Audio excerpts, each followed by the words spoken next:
Do you have a pressing need for money? If so, then Wallace D. Wattles wrote this book for you, The Science of Getting Rich.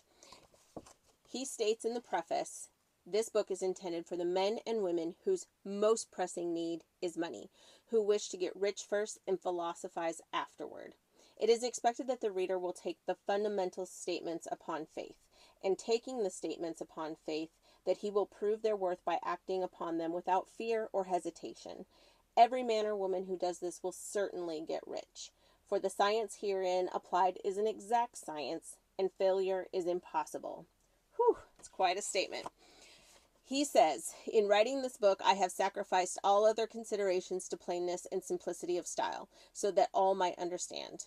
The plan of action laid down herein was deduced from the conclusions of philosophy.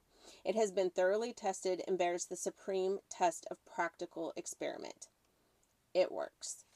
And if you wish to reap the fruits of their philosophies in actual practice, read this book and do exactly as it tells you to do.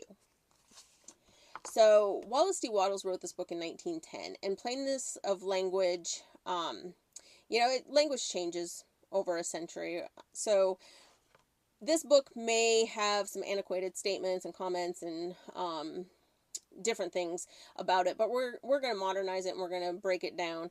And also he says for the considerations to plainness and simplicity of style, and that failure is impossible. But you see, this book is not that big. And if it were that simple, then we would all be rich already. Because, like I said, this book was written in 1910. It was over a century ago. And everybody since 1910 could have been reading this book and getting rich. And some of us are still struggling. Some of us are still trying to figure it out. So we're going to dive in. We're going to break it down.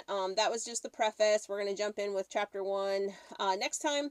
And then don't forget that there is a workbook available on Amazon as well, which is going to help you not only read the information, absorb the information, but actually break it down, put it into practice, and see how it applies to your own life.